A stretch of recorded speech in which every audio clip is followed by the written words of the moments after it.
The following is an audio-visual retelling of The Ballad of Buster Scruggs. Minor edits to the visuals and original script have been made as not to spoil the actual movie.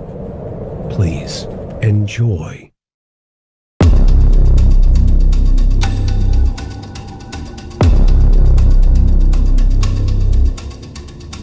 Buster is stepping down off the boardwalk into the street.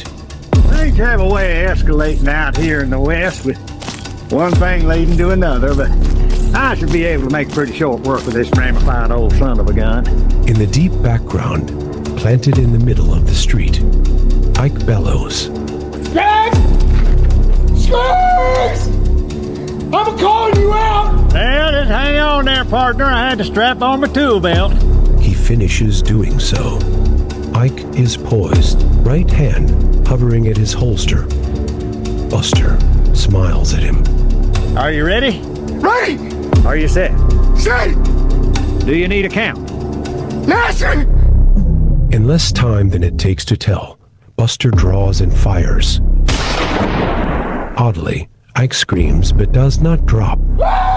He raises his right hand, gouting blood from where the index finger used to be. Hard to trigger with them other fingers, but... He fans the hammer, shooting 4 more times. Ike's hand, his other 3 fingers are shot off in quick succession, followed by his thumb. On the dusty street, the digits plop to the ground. You can't be too careful. Ike, screaming, looks at his stumpy hand spewing blood. He starts to reach awkwardly with his left hand for his right holstered gun. Whoa! Looks like when they made this fella, they forgot to put in the quit. 5 fingers had a bullet apiece. I ain't got but the 1 bullet left. For some reason, Buster turns to face the other way up the street, presenting his back to screaming Ike. Ike small in the background, twisting his hips and reaching across his body to clumsily start withdrawing his gun. Sure hope I don't miss.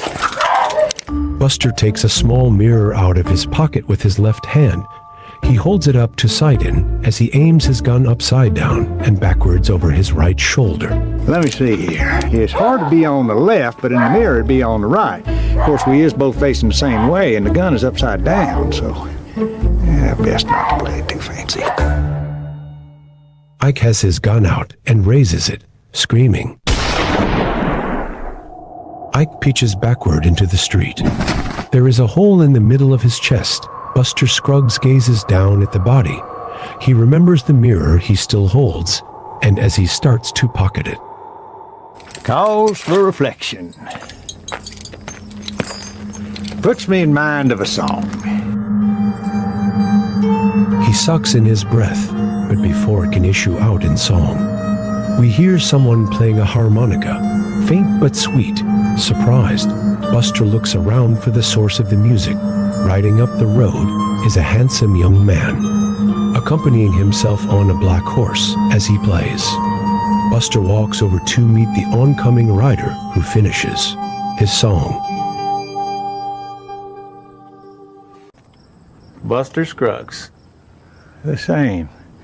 You make a sweet noise there, partner. That's high praise coming from the San Saba songbird, herald of demise. Buster smiles, flattered on a point of pride. The rider returns an innocent smile.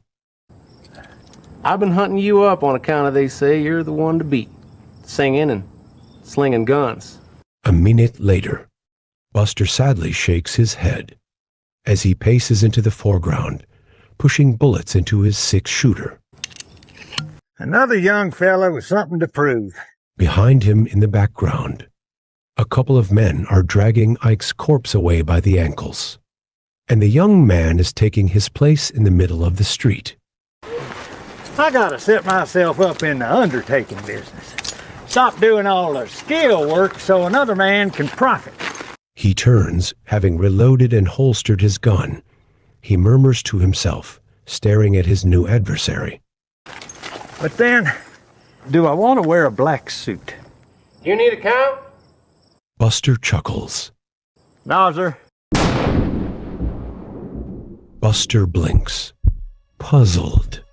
He looks down. His right hand is relaxed empty, next to his still holstered gun.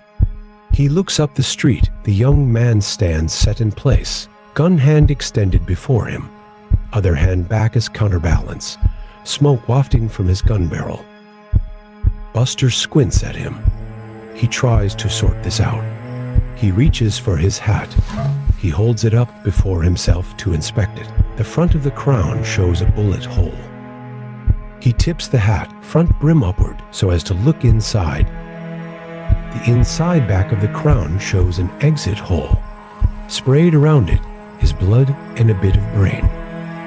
Well, that ain't good. He looks up. The young man is still planted. The gun smoke has dissipated.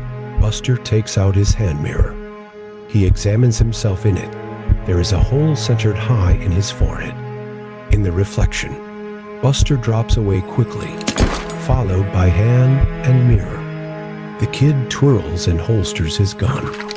In the background, we see the soles of Buster Scruggs' boots and his body stretched away. Buster Scruggs, on his back in the street, sightlessly staring up into the sky. I should have seen this coming. You can't be top dog forever. While his corpse remains rooted to the street, his soul begins to separate, rising off his body in the same white outfit, but with wings, sprouting out the back.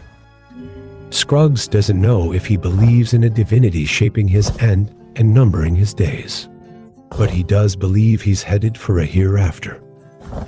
There's just gotta be a place up ahead where men ain't low down and poker's played fair. If there weren't, what are all the songs about?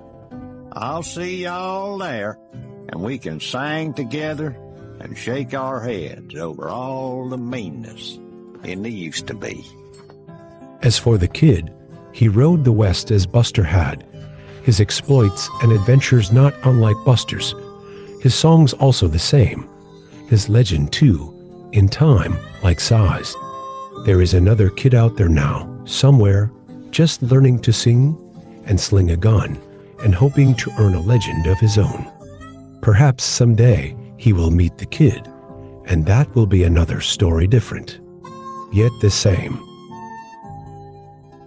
Roam and ramble though you might, eventually you're gonna come across some son of a gun who sings a little sweeter and draws a little faster.